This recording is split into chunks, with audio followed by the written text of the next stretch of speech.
Musical Talk, the UK's independent musical theatre podcast.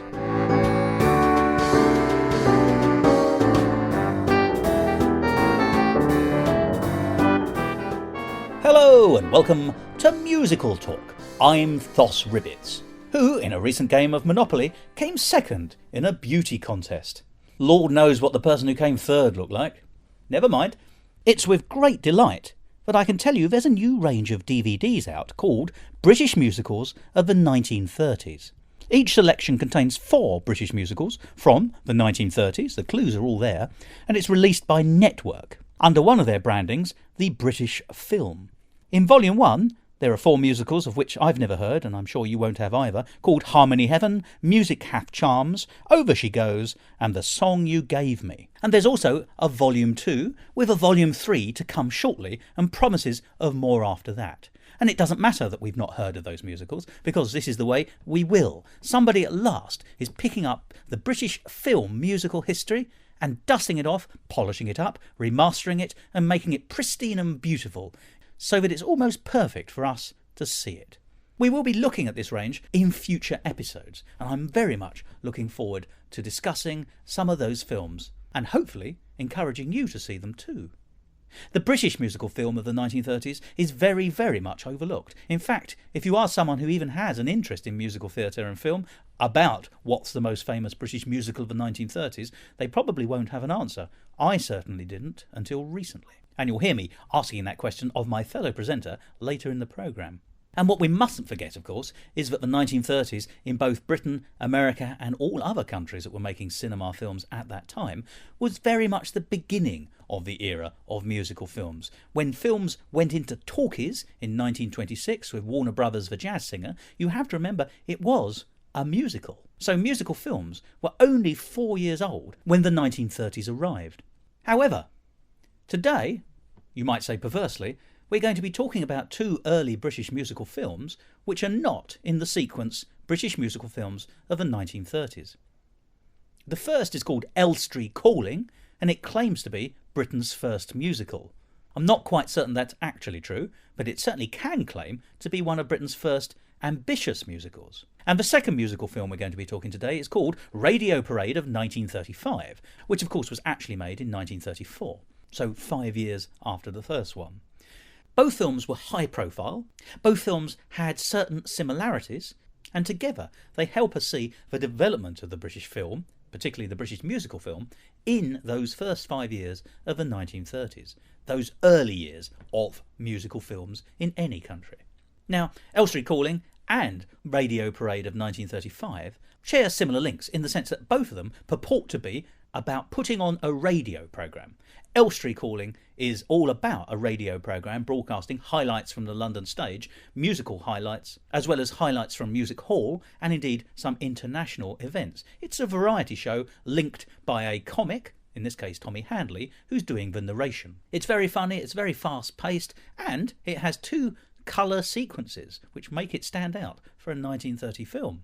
And although it's probably lost to us today, the very title of the film, Elstree Calling, makes it very much a pastiche or spoof or satire of the British Broadcasting Corporation, the BBC, still only a young organisation in those days, which used to start its radio broadcasting with the words London Calling. So, Elstree Calling tells you immediately, if you know it, that you're getting a radio spoof. The Radio Parade of 1935 is also purporting to put on a radio programme, and then adds to it the idea of putting on a television programme. And it too is a sequence of variety acts linked together, and also has 2 colour sequences. But the film is very, very different. It's a marked improvement on the first one in terms of quality, in terms of pace, in terms of frenetic behaviour and comedy, and also in confidence. But both are excellent. And I sat down to watch them with my old friend and compatriot on this radio programme, Tim Sayward. Here's what we had to say about Elstree Calling and the Radio Parade of 1935. Musical Talk. Tim! Hello. Thank you for joining me here again on Musical Talk. I'm going to start straight off with a question. In terms of American musical films from the 1930s, you could probably name a few Fred Astaire and Ginger Rogers films, things like that. Yes, given a bit of thought. Can I ask, however, British musical films from the 1930s? There are none. Well, That's the whole problem. Any? Well, I can name 2. thanks to some recent research that we've done. But to set the context, I wouldn't have been able to before we'd done that, no. And nor would I, really. And you're right, we have just watched, for Musical Talk, but with great pleasure, 2 British film musicals, which are now commercially available. And they're really commercially available because they are significant British film musicals of the 1930s. The one that purports to be the very first, which is called Elstree Calling, and one from 5 years later, which takes that concept and sort of takes it further, and it's very interesting to compare one with the other, called Radio Parade of 1935. Well, we haven't explained the concept, which is that they're not really musicals in quite that same sense. Well, the first one is more of a review, isn't it? Very definitely. Yes. It's just a series of contemporary sort of music hall / sort of vaudeville acts of presumably the preceding decades in the 20s and so on. And the second one does that, but it winds them up, as other sort of films as the American 30s did, into a sort of a pseudo-narrative about putting on a show and gathering all the acts together, which of course is how you get to see all of these acts, and they put them into a narrative. But of the two, the first one is much more of a sort of straight presentation of stage acts, and the second one really feels much more like a narrative film. Yes. It feels much more like a Fred Astaire, Ginger Rogers musical, funny enough. It's There's a plot and there's a relationship and a star. And Jeopardy. And a star. In the form of Will Hay in the second one. Who's the Speech Marks Director General of the BBC-like company that's being spoofed. The NBG, the National Broadcasting Group, as it's called. Perhaps it's better to talk just a little bit about that second one first, the Radio Parade of 1935, because the title very obviously echoes and shows what it's setting out to do, because you have Broadway melody of 1930 whatever, and Well, I think its American title, when it was released in America, it's quite telling. It's called The Radio Follies in America. Oh, and well, that's exactly what it is. It's a Follies production, in the sense that there are dancers and singers, and it's poshed up vaudeville. Gold Diggers of 1936, was it? I can't remember. There were a lot of gold diggers in the 30s. That's true, yes. But those, for those who don't know, were the sort of American revue style films, which were like the Ziegfeld Follies or like the Follies on film. They often contained like a big, the now famous Busby Berkeley numbers. Busby Berkeley? Well, in Britain we call him Busby Berkeley. Let's call him Busby Berkeley, yes, exactly. And he was very good later on advertising British Telecom, I found. Anyway, so they'd often contain these very big numbers, and it's very clear that this film is trying to do the same sort of thing. Not quite on the same epic scale that they did the Busby Berkeley numbers on, but using the similar conventions. So the opening number shows the entire workforce of this massive monolith, the National Broadcasting Group, very clearly intended to be the BBC, coming to work, walking up lots of stairs, being dressed in slightly ludicrous costumes. You said not as lavish as the American films, but in terms of a British film, it's remarkably lavish. It feels very big budget, certainly compared to the Elstree Calling that we'll talk about in a bit. And the story is that the Director General or the director arrives in the office. I think he accidentally meets a sort of lowly advertising boy or something like that. Is he in publicity? There's a anyway, he's so grand as the Director General that nobody really knows what he looks like. Yes. So he's an aloof, invisible character. So in a gentleman's washroom, so much of the business of the 1930s was conducted, he meets this young, up and coming, spunky young sort of guy in the office, and very much in the how to succeed in business sort of mould. Gives him a chance. It gives him a chance because he criticises the current management, and the BBC is portrayed as putting out a lot of dull but worthy type of programming, which is like science lecturing. Reithian programming, in fact, yes. But more education than entertainment. And this guy wants to sort of pep it all up a little bit with a lot of entertainers who are contemporary.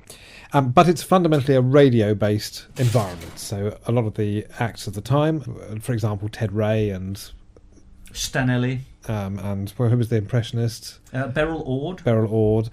One encounters these people doing their acts around the building. Basically, yes, or usually as part of an audition or as part of an actual radio show or whatever. And so that's the sort of first half of it, and then the plot sort of kicks in a little more than halfway through, whereby the challenge comes up for him to actually put on a show, basically to rescue I forget what the situation is. There's a theatrical impresario who's actually got all of these vaudeville performers on contract, if you like, and he sees this new pepped up BBC-style broadcasting organisation as a rival. So basically, he lets he gulls them because he lets the radio people have all of his acts for one night, and of course nobody goes to the theatres that night, and everybody thinks that's a terrible catastrophe for the theatres. But of course, by that time they've got the acts, so he's got the acts. So as you say, he's got them under contract and says, right, that's it, you're not And doing any more withdraws- radio. He withdraws all his professional acts. And actually, he's doing the Andrew Lloyd Webber thing of basically saying, right, get your acts out in a mass medium first, Yeah. and then we'll draw them back into the theatres on the strength of that. And it works just as well for him. But as you say, Or in rather the better. second half, our sort of go-getting young director Yes. of programmes. Effectively, it's a union busting movie because he has to get it's a close shot busting anyway.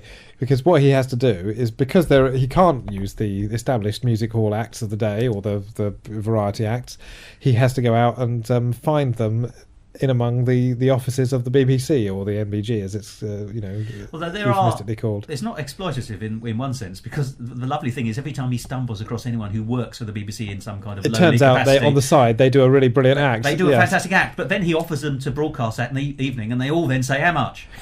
Yes, that's right. Yes, they all of them do it. And it From the culminates. char ladies upwards. And it culminates in this great big what would have been a radio broadcast, and then something goes wrong with that, doesn't it? I forget exactly what.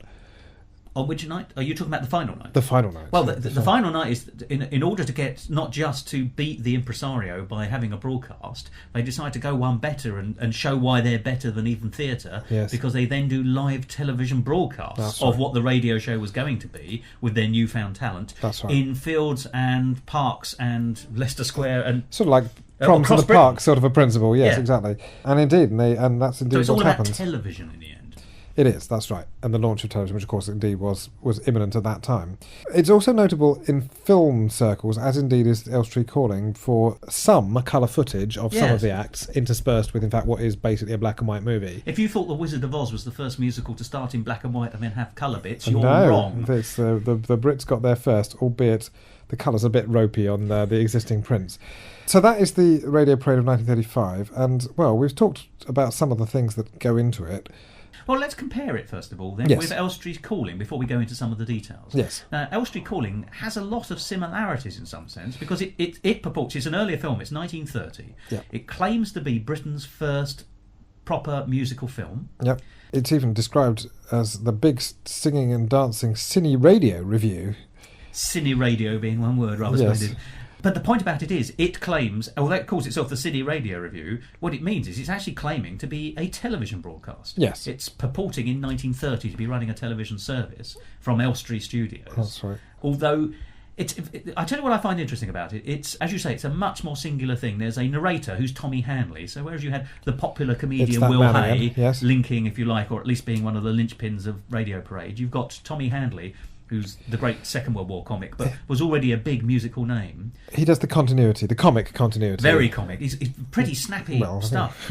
Opinions made about it. It's. I suppose it was good material at the time. One of the weird things, actually, between the two films is that the way that Elstree Calling, it feels like they've done they're doing theatrical acts, and so there's like the famous drunken Scotsman actor Will Fife, and you've got Lily Morris who does a song and dance number, and Cicely Courtnidge who also does a very smart song, which is the sort of culmination of the whole thing, and Jack Hulbert.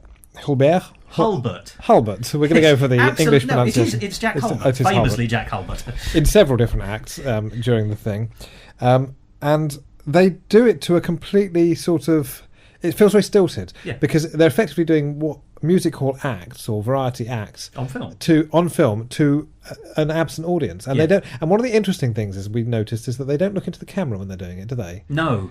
It's as if the camera has been placed in the position of somebody sitting somewhere in the stalls, and as the act would, they're addressing somebody, some imaginary people or what would have been real people behind the viewer's point of view. And we were talking about this. It's very disengaging, though. It is, but it's breaking the fourth wall because what we have to remember that it's a 1930s musical film. Talkies had only come in 1926. Yeah. In Britain, films were starting to go over to talkies in the late 20s, towards 29, because obviously, although talkies came in, cinemas had to actually put talkie equipment for projection in. Yeah.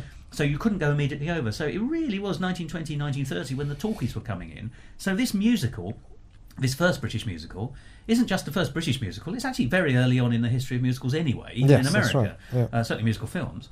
And so everyone is trying to find out what the process is. And Groucho Marx famously used to break the fourth wall by looking into the camera and speaking directly to the audience. But he was identified as being the first person to do that. So clearly the directorial choices are do not look into the camera. That is breaking the fourth wall, and we don't do that on film. Yes, certainly it seems at this stage of film's history. Absolutely. And one of the things that... a couple of other notable things about Elstree Calling is that it was the first directing job for Alfred Hitchcock. Yes. Who was on staff at the time, I think, with the producing company. And there's one very Hitchcockian sequence. There is, yes. It's very weird. Where, yes, that's right. It's a couple having an affair, isn't it? And then the husband comes in and then it's paid off with an appalling punchline of he's gone into the wrong flat. Yeah, he's shooting the wrong adulterous couple. Exactly, yes. Yes. But it's actually... that sort of thing goes on all the time. But it sums up Alfred Hitchcock tremendously well, actually. You've got intrigue, you've got love. And comedy. You've betrayal. Yes. And then the twist at the very end, which is the comedy, the right payoff. It's directed beautifully. There's lots of black and white lighting. Yes, it's sinister. It's a real change of tone. You certainly feel... I mean, with some of Hitchcock's films, you feel the Victorian melodramatist, that clearly was in embryo at this same point, and that had clearly come out of the theatre as his first sort of point of reference.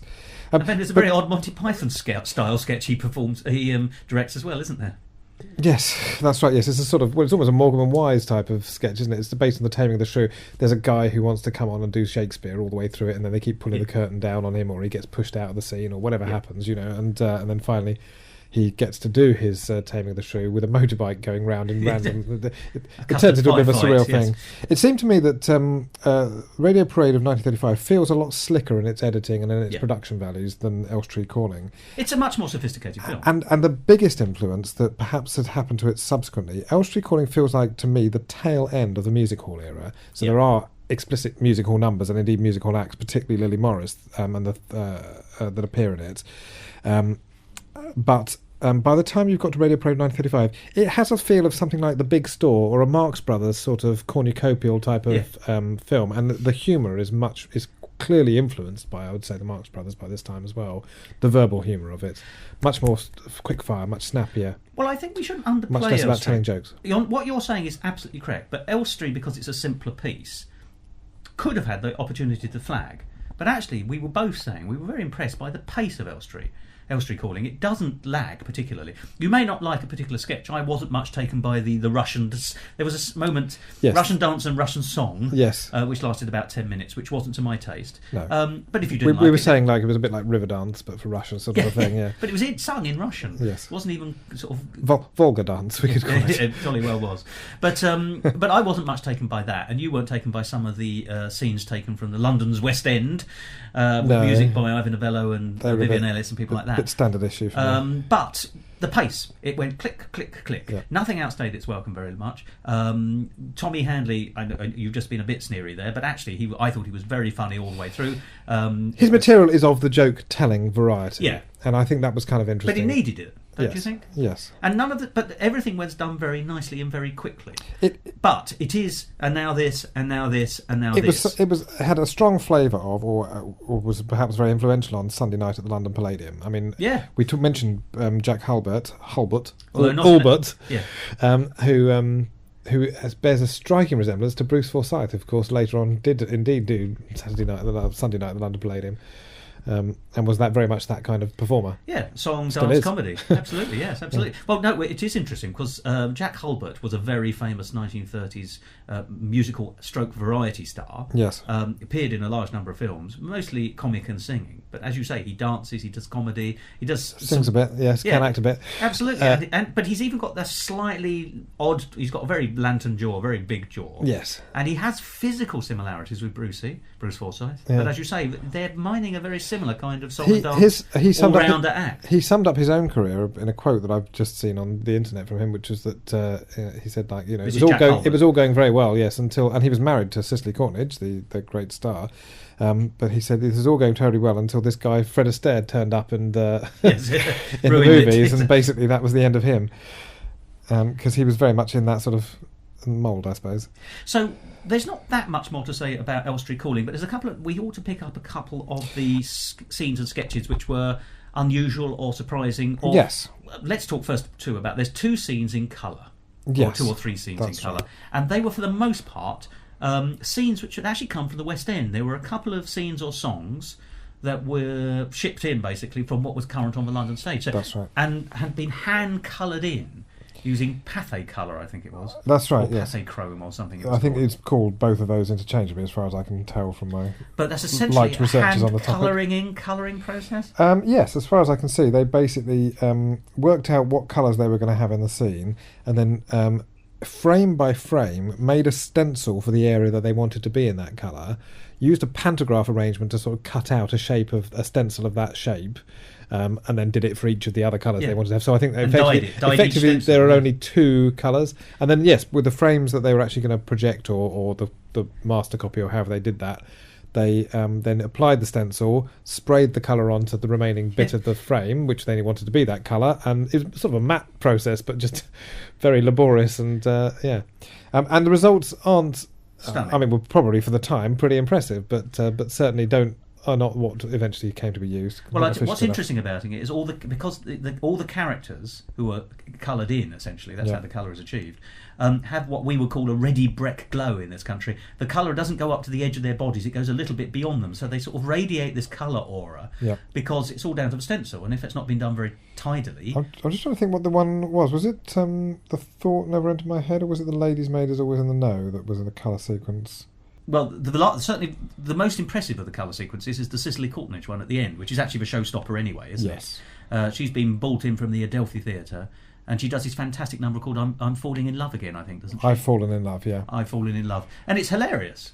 Which we think, although we can't actually find the detail, we think it's by Vivian Ellis, don't we? We do. Yes. And it has a feel of Vivian Ellis. But you were making some interesting observations. You'd not seen Cicely Courtnidge before. No. But she, as you say, was married to Jack Hulbert. She was a big star in her own right. She was appearing in British films right up until the 1960s.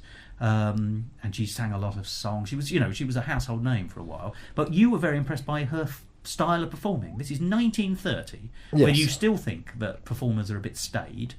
Well, I mean, you do until you sort of see people like the Marx Brothers and stuff like that. Yeah. But basically what she does is she sends it up. And she's a silly, ditzy sort of a performer of the kind that I suppose the most recent exponent is either Miranda Hart or Michelle Gomez or somewhere in between those two, I guess. But and I think that's always what, adds a spark to that type of material. And when done straight, it's very dull. And, and she gave it a right kick up the pants. And it was in colour. She was wearing a kind of sort of furry... It's a screwball type of approach, I suppose. It's probably the right way of describing it. We were also impressed by the lyrics on that song, weren't we, as well? Yes, I can't actually remember many. But it was all about her. She'd fallen in love with a sailor, but it was very clear that the sailor had not fallen in love with her, and was basically, as the song went on, you realised that he had in fact sort of fled from her and was now in Australia. Semi-Adalia. Semi-Adalia. It's all a big failure. He's gone to Australia. Yes, there was some brilliant rhymes. Yeah, absolutely. So that was Cicely Courtnidge and in colour for the very first time. Another very notable act in there was, I think, called the Three Eddies. And the reason this was interesting, because we actually had to delve into this a little bit, because I was very ignorant about this type of performance.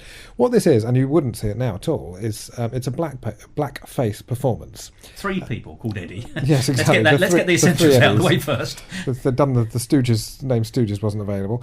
But what's interesting about it was that, as far as we can tell, the performers themselves were African American, and therefore, and not only that, and I had no idea of this before, but I'd always assumed the blackface was a thing that white performers did, what we would call minstrel in a sort of parody of, and I'm going to use a term that I wouldn't use outside this context, but they were what were called coon songs at the time, at the beginning of the 20th century,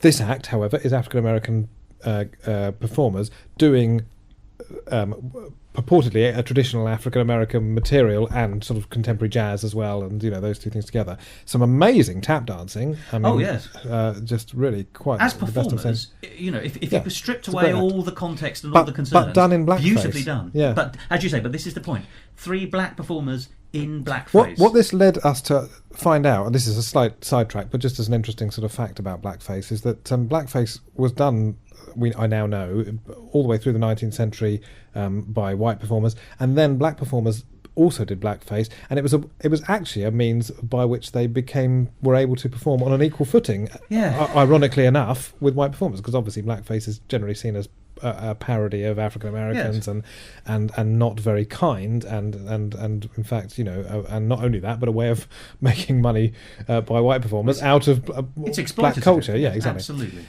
But all the same, there was a sort of a flip of the coin a little bit there, in the sense there's a bit more sophistication to it, as you say. Although it was also very difficult for black performers to be taken seriously as black performers, and not to be in blackface once they'd sort of embarked on the route of minstrelsy, because that's what people sort of wanted to see the audiences. Very interesting area that I never really knew at all about.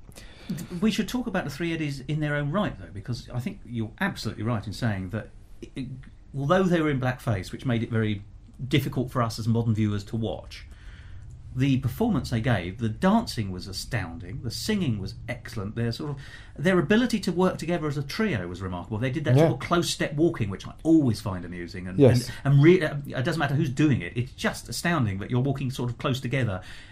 So simpatico, really. Yeah. There are it's just very difficult for us to watch with a 21st and indeed a late 20th century eye.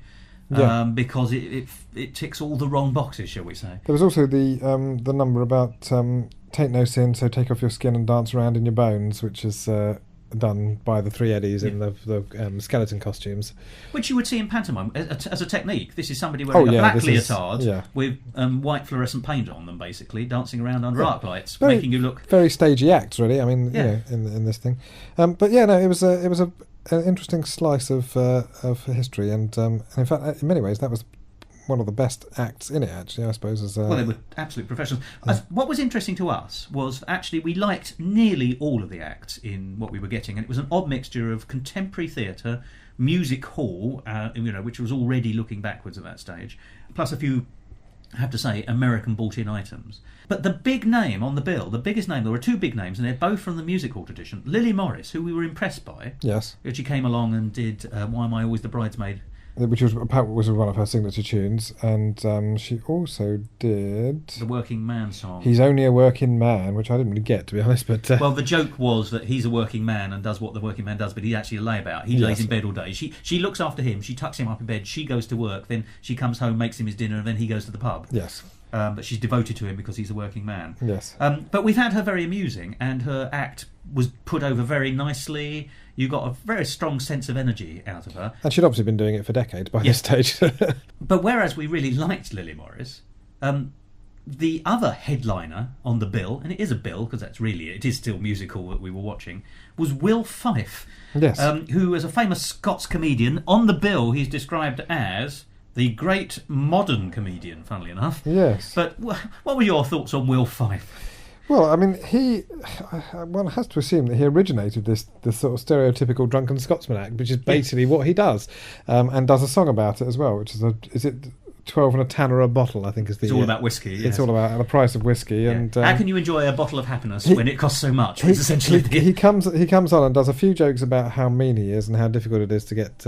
but basically, he plays to what I assume would have been London audiences, prejudices about Scots, in a form of minstrelsy, I suppose. And minstrelsy in the broadest sense that he stereotypes and sings, but there's no face makeup. He's dressed in, as you say, in full Scots costume. Exactly. He has one. If you've heard of the name faintly, it's probably because you've heard the song "I Belong to Glasgow and Glasgow Belongs to Me." Yes, is his and I've just read that he, in fact, had nothing to do with Glasgow. He was actually born in a tenement at 36 Broughty Ferry Road, Dundee. He's a Dundee boy, is he? Yes, quite a long way away. We were very disappointed by Will Fife, I think it's fair to say, because actually his stick is "I'm a drunk Scotsman and I'm a bit mean." It was a bit of a Northern Club act, wasn't it? Yes, it was, but it wasn't even very good. Whereas Lily Morris actually had energy and excitement to her, and you could sit down and watch a Lily Morris a sketch. We were bored by Will Fife, and he was only on for 5 minutes. Yeah, it was a very broad act, I think it's fair to say. Very briefly, we've spoken about Cicely Courtnidge coming in from the West End, and we've spoken about Jack Hulbert coming in from the West End, and there were one or two other scenes from the West End, so it's quite nice to see that contrast, and you can see the influence of American musical comedy on the British stage by this stage. We're not talking Gilbert and Sullivan, we're not talking operetta, we are talking lively, sprightly dance acts, comedy, chorus girls, a bit of ballet, a bit of jazz, a bit of comedy, a bit of song. And then we have the American things. Now, we've discussed the Three Eddies, but there was one other big American, and I do use the word big American very advisedly, because the show had a resident band. Oh, yes. Teddy Brown. Yes. Described as the world's greatest xylophone player. Xylophonist. If you like, yes. I do. What did we make of Teddy Brown? Good xylophonist. Yeah. He was an enormous Not a bad drummer. man. Yes, he was. He was a band leader, basically. He was a great big band leader, and yeah, well, perfectly good sort of act, I suppose. They played Ain't Misbehaving, didn't they? And He did, yes. among other things, and he did some quite amazing xylophone work that we haven't seen since Patrick, or rather, we didn't see again until Patrick Moore. So I think there's a lot to say about him, really. But No, he was a band leader, but and the band was pretty sharp. but it was a shipped-in American band, or certainly the band leader was. Yes, that's right. Well, we could find out more about him, I suppose. I don't think there's any more to say except the passing amusement we had from the name of the dance troupe that was associated with Elstree Calling. Oh yes, the Charlot girls. How are you spelling Charlot? C and then Harlot. I can bet I know what their nickname was wherever they appeared backstage. I bet they did appear backstage as Yes, well. exactly. The C Harlot girls. Now, there's not much to say about Elstree Calling, except it isn't. I was expecting a sort of florid affair, slow-paced, rather too backward-looking for my liking. Yes. Although it's pretending to be a television broadcast, I expected it to be horribly backward-looking. But it wasn't that at all. It did have elements of backward-looking. It was very basic, but it was very fun. I enjoyed it a lot. I certainly felt that I'd watched a film that I was happy to watch. It was a very interesting document of its time. the British stage, I suppose, for the preceding decade. But, and let's face this, couple of decades. as audience members from the 21st century, we laughed, we were impressed. There were things that happened which we were stunned by because they were very, very good. There were moments of great cinematography that were impressive, the Hitchcock parts, the lighting in the dramatic sequence and things like that. There was bizarre, surrealist comedy in some stages. It was a real hodgepodge, but for the most part, it tripped off very nicely and made a very entertaining 85 minutes. So it's not a write-off, is what I'm saying. No, at all. indeed. If that's the beginning of British film musicals, then actually that looked quite promising. Yes. So, we've moved from Elstree Calling 5 years along to Radio Parade of 1935. Now, we briefly described the plot of that, which is Let's Put On a Which Show. we talked about, yes, is basically Which was a new trope. Yes, exactly. But we haven't really talked about the individual acts so much that make up the fabric of the thing. Maybe it would be useful when we're doing that, Tim, to talk about the similarities, because actually there's one or two actors were in the same show. Lily Morris Yes, plays a cleaning lady, a char lady, that's right. who's picked from obscurity to perform in the broadcast. Alongside the almost spoonerised Nellie Wallace. Lily Morris and Nellie Wallace. And Nellie Wallace was also a music hall act of some renown and did a certain selection of songs. And they were basically very well paired, really, in this. Yes. Because, and I suppose they perhaps would have been rivals. I don't know. Also, they're fat and thin and blonde and dark. You know, they were a good Also, comparison. Nellie Wallace bears a remarkable resemblance to Stanley Holloway. Well, it's certainly a passing resemblance. Yes. So, yeah. A good musical performers all. But so Lily Morris is in both films, and I think so that's that goes to show her staying power. Because bearing in mind she's connected with the music hall. Well, they do by 35, music hall has been absolutely supplanted by variety on stage. Yes. Well, they do What's the Use, written by Hans May, and I'm Not What I Used to Be. So, clearly there's a certain Bittersweet resignation comedy to in no that, longer being the bride. The top bill. and always the bridesmaid. Well, they were.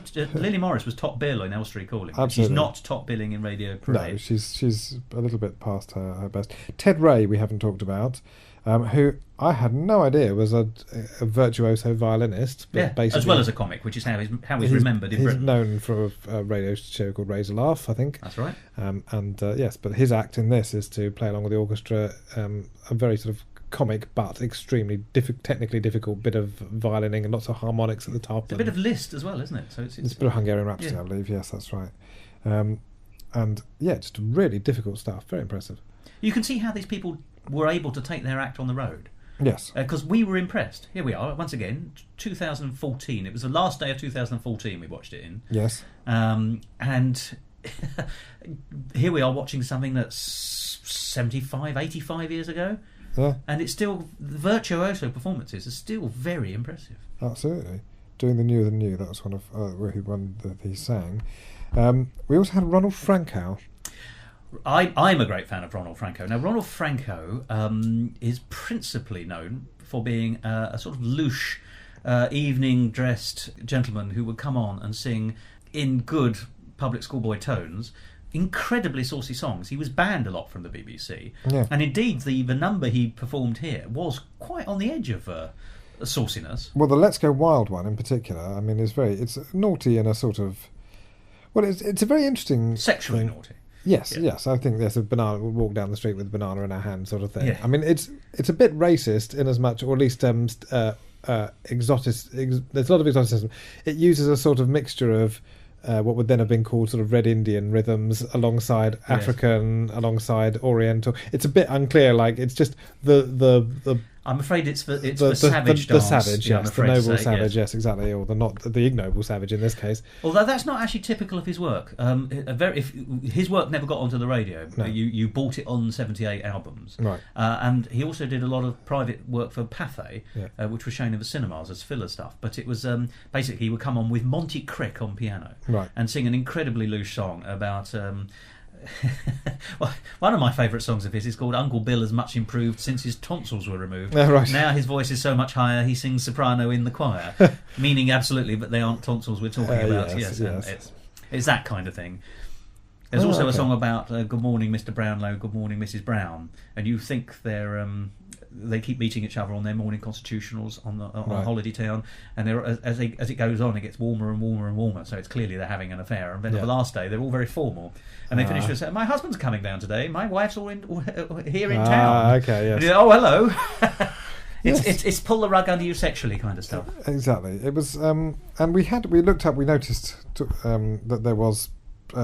The British Board of Film Censorship at the time, and they would have sort of looked into these things, but it's comparatively liberal, I think, compared to sort of what they might have let go maybe 10 years later, or you know. But yes, Ronald Franco was a bit of and very obviously, it seemed to me, an influence on Michael Flanders and Donald Swann. Yes.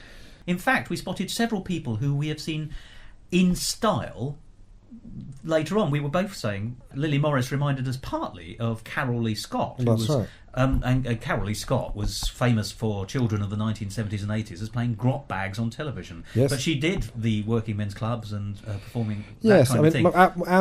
Well, we've no idea, but our theory was possibly that maybe some director that she worked with at some point, because she would have been quite young to have been aware, I think, of Lily Morris directly. I mean, so perhaps via some mentor that she experienced, or a director or something. Or a missing link. Another performer. There's certain stylistic characteristics in performers which have been carried on through other performers, which is not copying. No. It's just of a type which works. We were saying Brucey, Jack Hulbert. Yes, clear link there. Carol with Lily Morris. Yes. And there was another one, wasn't there? All these acts that, one considers to be sort of great one-offs, as it were. Yeah. It's interesting, sometimes you can find somebody sort of standing behind. I mean, Bette Midler openly acknowledges the influence of Sophie Tucker, who we were talking about another day, and informing a sort of persona that she took on stage. I mean, explicitly she did so in this case, because and of Mae West as well. Well, it still happens. Catherine Tate had a very popular sketch comedy show on television only a couple of years ago. One of the catchphrases that came out of that was "How very dare you?" That's right.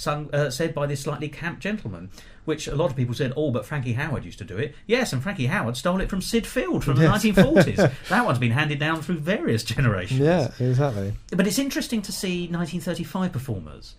But I think we should talk now, possibly at some length, about the finale. The whole film builds up to the supposed television broadcast to the masses, which is a big success, you'll be delighted to know, in case you were worried. Yes. And it's done across the country. Sorry, we spoiled the suspense of the film for you guys. But they're in colour. And there are two scenes.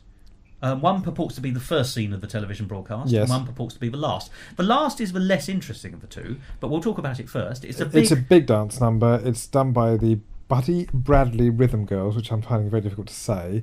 It's played by Teddy Joyce and his band, with Peggy Cochran, and sung by Fred Cunningham and the Carlisle Cousins, which I think are the Andrews Sisters type trio act that you hear on the thing. You can barely make out the words because all the consonants tend to disappear behind all that lovely harmony.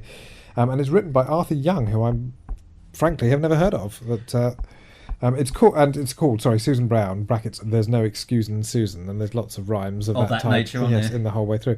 It's not a bad number. It's a perfectly fun number. But high energy, lots of people dancing. The costume, because it's in colour, they spent money on it. So they're all wearing silver jackets and silver dresses, and sort of apricot coloured trousers, and they're on this sort of skew-if set. She lives in this kind of house which is on the wonk. It looks like a sort of crooked house, but it looks like a cartoon. It struck me as one of those sort of Slaughter on 10th Avenue type of moments, in the sense that you cross from, and indeed Busby Berkeley type of moments, which of course is what the inspiration was, in fact. where you sort of cross from the framing story and the sort of real world, so just as much as you can call it that, into this sort of slight weird fantasy land, which is the gotta dance. Yes, exactly. Very much so. And as a finale, you can see someone had said, we need to finish with a big spectacular. We'll do it in colour. We'll have lots of men and women dancing. It'll be a vibrant, moving, funny scene. And it does all of that. It's very... when I say moving, I mean in the sense of there's gyration. I don't mean it's touching in any emotional sense. No. But it's a good spectacular ending. And they don't really hang about with the plot after that. No, they just they disappear out. The couple who we haven't mentioned yet, the Director General's daughter, is incognito in the office of the young upcoming man who's putting the show together. And of course they get married and blah blah blah. And in that sense, very much a typical musical comedy plot. But then they sort of literally walk out the door at the end of that act, and that's your lot, really. The end. Well, I'm so glad they went well. Shall we marry? Yes, goodbye. Exactly. I feel you've captured her performance perfectly. But that sequence was all well and good. It's the sequence beforehand, which is the one that... This is a real puzzle, and it sort of doesn't really belong in this movie, I think it's fair to say. It jars. It's a very spectacular number, shot in colour, featuring the singer Alberta Hunter, who, again, unbeknown to me until I saw this, came from America, was an African-American artist, singer, had worked in New York, had decided to come over to Europe in the sort of wake of Josephine Baker, was also a lesbian, and had, I think, by this time, yes indeed, had sailed for France with Lottie Tyler, who was her partner. And who does a number called Black Shadows, and which is basically a sort of a lament about the way that she is judged for the colour of her skin, or that all black people are. But it's accompanied by this utterly bizarre dance number that goes on sort of behind her. And I think in an interview she later she was asked about this number. Well, I'll tell you about it first. In which a lot of rather scantily clad white women in leopard skin sort of bikinis dance around a huge set of ostensibly African drums, basically, like oversized, that you can actually literally climb on top of. They're dancing on bongos. It's so there's clearly a Busby Berkeley influence here going on, but yeah, it's just bizarre. I mean, on the one hand, you've got what to certainly our ears sounds like an American plea for sort of less intolerance of, well, not even equality really, just less intolerance of people because of the colour of their skin. And we should say absolutely here, Alberta Hunter is not in blackface. This is the big difference. Oh, absolutely, yes. She is as she is. She is an actress, she's acting as an actress. But behind her, this just sort of African spectacular that would have been suited to a sort of Sunday night at the London Palladium, themed number, I suppose. It's a dance sequence, but has which feels disconnected to the lyric of the song. With the song. We've tried to look up the writers of the song, but with little success. So if anybody knows anything about... James Bunting, the lyricist. James Bunting, the lyricist, not the contemporary poet of the same name. And also, we're just looking for the... and Carl Falk, Falck, who we can't find anything on, who was the composer of the music. We'd be fascinated to know, or get an email about it, because it's just the most extraordinarily powerful gospel song, really, or spiritual, just accompanied by a completely inappropriate act. And as I say, I was going to say that she was interviewed about it later, and sort of turned around and said, well, to be honest, I was sort of performing out front. I didn't really turn around to see what they were doing behind me. Well, also because she was a star. She's probably billed in the piece. What's also interesting about it, sorry, just one other thing, is that it's shown as the opening number of the television extravaganza, and given what we've been sort of led to expect up to this point, which would be frivolous, light, yes, frothy. Yeah. Everything up to this point has been played for laughs, essentially. Yeah, it's spectacular, but it's just sort of one can't imagine anybody opening a show in London with such a downbeat number. It's a great number. It's just completely out of it, and it's also what's I think possibly a lot of the motivation behind putting it in the thing must have been just to get, as with Elstree Calling, a lot of the films of this era were an attempt to capture the acts of the stage acts of the Yeah. time, or at least that's what the effect that they've had, even if it wasn't the intention. To finally commit them to some sort of amber before they disappeared forever, and it sort of certainly does that. There are several things that, in discussing it with you, we've sort of picked up. The first thing we have to say is that Alberta Hunter was currently appearing on the London stage in Showboat Yes. with Paul Robeson. That's right. This is the Playing original. Queenie. Yes, this is the original production of Showboat, which had come over to London and was playing massively That's right. successfully. So Alberta Hunter, She's the one who has the Fish Gotta Swim Bird Got to Fly. number. Yeah. Yes, she's certainly got a big number in her own right. So Alberta Hunter was undoubtedly a name on the British stage at that period, the very late 20s, early 30s. So she was known. And so you've got that, first of all. And also, let's face it, Showboat is about the race issue in some senses. So this is not something heavily. that's never been touched on before in terms of musical theatre, whether on stage or in cinema. So you've got that. Yeah. But what we've got, of course, is the show. Well, the comparison we were making is comparing it to the Three Eddies, who were also three, obviously, but were black performers from 5 years beforehand in the blackface. Working in blackface. This is yeah. not in blackface. It's a very different thing. It's Yes. a sincere thing Yes. in terms of what And the we're in lyrics the are saying. we're in the same year as Porgy and Bess, I think, aren't we? In Yes, we are, 1935. aren't we? So actually, of course, it's called Radio Parade of 1935. But as with all such things like annuals and calendars, it actually was released in 1934. Quite. Looking ahead. But the point I think we were trying to say is that the song, to our modern ears, as you say, is a plea for tolerance at least, feels very much within the context of what's going on in America. Yeah. It's an American performer. It feels African-American in its sensibility, shall we say. Yeah. What's going on in the background is British Empire Africa. Yes. It's bikini... of the British Empire exhibition Yeah. in 1923 and that type of Yeah. thing. And absolutely, Boys Own and Paper, a Africa. caricature of that as well. Oh, absolutely, White ladies in leopard skin bikinis. It's just common weird. now. It's weird, and I'm pretty sure it is offensive. It's so baffling that it's Yeah. almost goes beyond that. It's offensive at one level. It's obviously not trying to be offensive. None of these things ever tried to be offensive. Of course, they were trying to make money. Yes. But it's not trying to be offensive. The lyrics of the song are not offensive at all. It's a perfectly reasonable thing. If you didn't have that background, it would be a perfectly Yes. reasonable scene. It's the background. But we were trying to work out a justification for doing the dancing on the drums thing. And we think it's because when people talk about black issues I think in the it was 1930s, just they must... ignorance. I Yeah. think that's basically what it boiled down to. But if you were British in the 1930s and you were thinking about Yeah. black politics, you would be thinking of it within the empire context, Yes, which is quite possibly, Africa and not America. Well, this is pre West Indian immigration anyway. I mean, Yeah. for Britain, so a very different sort of situation. Context, yeah. Yeah, very very strange. I just you mentioned the lyrics there just briefly before we finish on this. The lyrics in themselves are actually quite disturbing, in as much as she talks about her race as a black shadow, which basically is occluding her her people seeing her personality. So in a sense, it's a song against racism, but also it's sort of couched in such terms of such low self-esteem, one might say, that that takes us back. it certainly wouldn't be acceptable now. But that takes us back to the blackface tradition of the black performers that we were talking Yeah. about, who have adopted it in order to find some way into the white-dominated theatrical world. So they've had to accept the slings this and arrows of outrageous characterisation, fortune in yes. order to get a Well, it's toehold in. actually the narrative of the Prince of Morocco in The Merchant of Venice and Othello and all these sort of things. Mislike me not for my complexion, and that's where we still were at that point prior to the 50s, the 60s.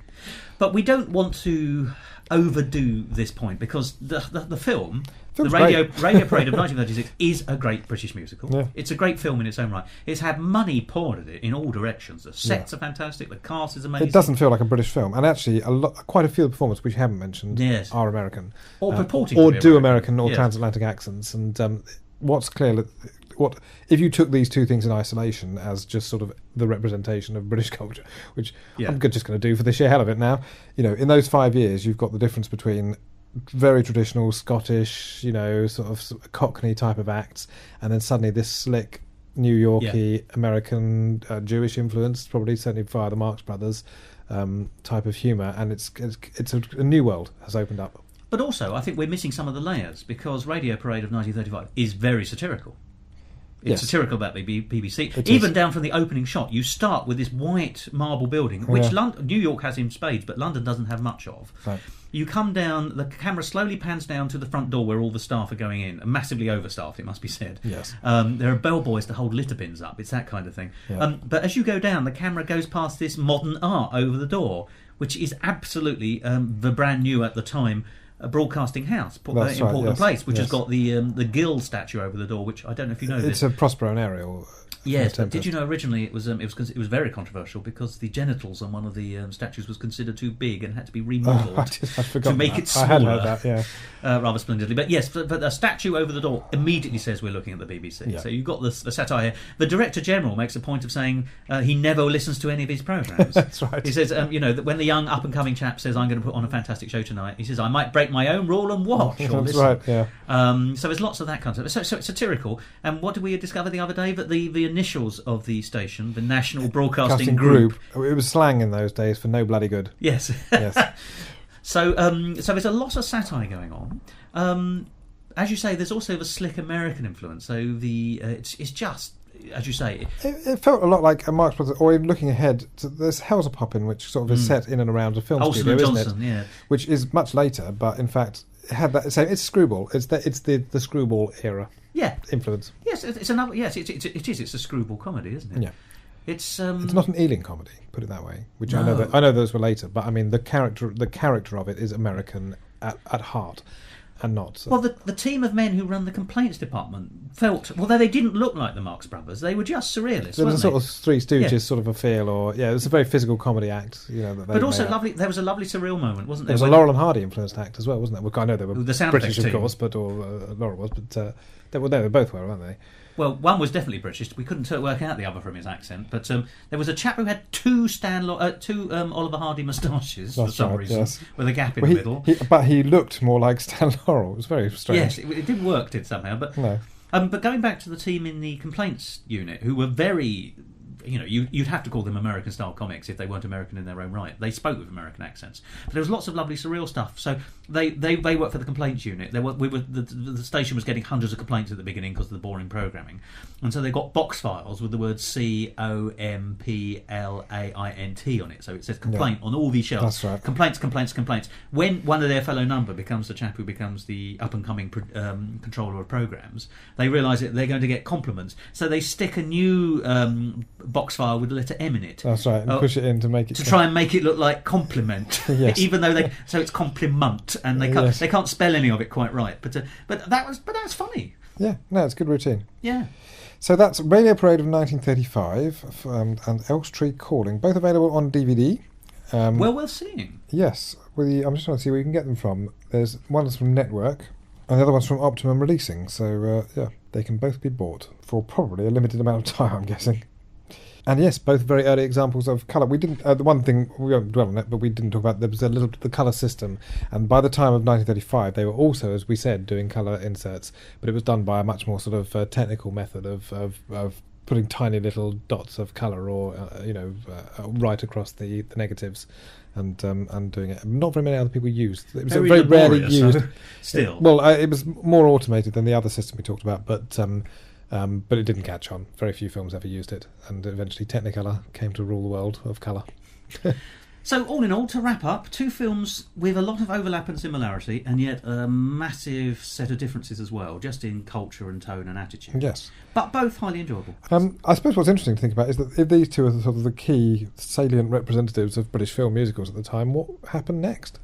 Well, actually, I think a retrograde step towards the music hall is the answer to this. No. Because actually, when you think about it, these two things have been showcasing performers of various sources, music hall, variety, the West End stage, America, wherever it was. All the things appearing on the variety stage at the time. But we saw the step change to Radio Parade of 1935 and how it was not congealed, but brought into and contextualised within a story in its own right. Yes. However, I think that the money-making aspect, because they've got to be commercial to be successful, the next set of musicals in British history in the 30s are absolutely based around musical stars. They are Gracie Fields and George Formby. Right. They are series of British musicals, but they're all around a personality, both of whom were raised in the musical tradition.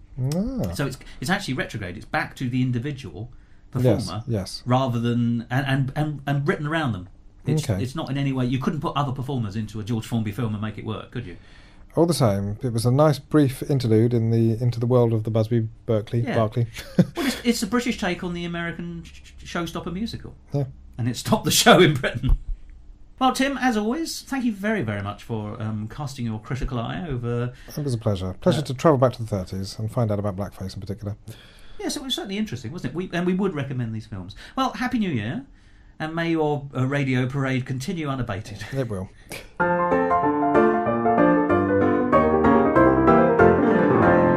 Musical talk. Well, there we are. Tim Saywood there talking to me about Radio Parade of 1935 and Elstree Calling.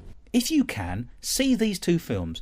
They're widely available to buy on the internet. I got them without any trouble at all. Watch them in the chronological order of the two, and you'll really see the differences, and you'll really see the similarities. Well, this episode is starting to draw to a close, but there's one final thing I'd like to talk about before we do finish. I've read in academic circles that the difference between British musical films of the 1930s and American musical films of the 1930s is the fact that British films are described as introspective. And what they mean by that, when they clarify, is that although the medium is film and feature film, they don't truly exploit the opportunity of creating a new medium that's based around film. They use film to capture music hall, theatre, variety, and they use a roster of British acts that were already well known. Now, at one level that's true. It's certainly true to say that almost everybody in Radio Parade of 1935 and Elstree Calling were already names. In fact, that was one of the draws. You'd be going to the cinema to see those stars, which you've either seen on stage or you've heard on the radio and would like to see. But it's not as simple to say that's not also true of America.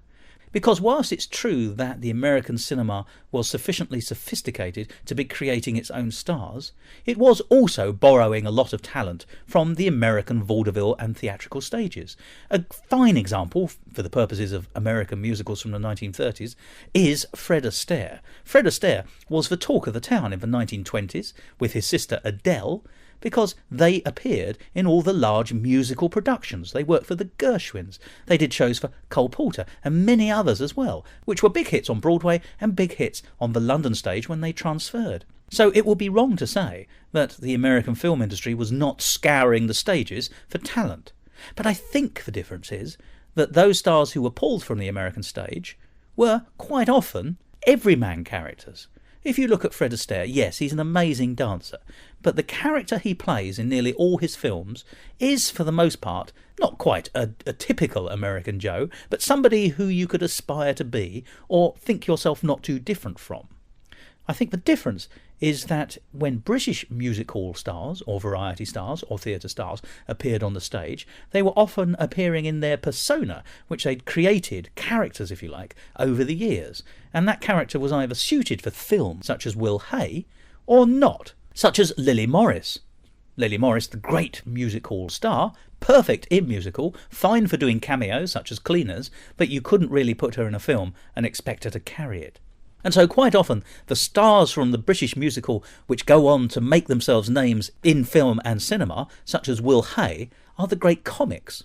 And the great comics aren't often doing musicals. And so I think it's more about the characters of those performers who were successful in transferring to the film. In America, the more traditional everyman character could be transplanted into almost any kind of film, and so that allowed for innovation and creativity. Whereas in Britain, the films were written more as sitcoms almost to reflect the character of the musical star in question. Anyway, that's just my thought, and I'm not going to take it any further. But if this episode has one message, and one message alone, it's give British musical film from the 1930s a chance. And if you are thinking of doing so, watch Elstree Calling and Radio Parade of 1935 together. They make a very happy duo, as did Tim and I. So, my thanks to him, and my thanks to you. And I hope you'll listen again to Musical Talk in the future. Goodbye.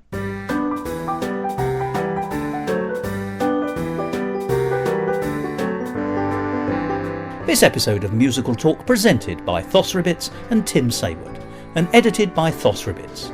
Copyright Musical Talk 2015. And why not follow Musical Talk on Facebook and Twitter? or you can follow me on Twitter at Musical Talk Thos.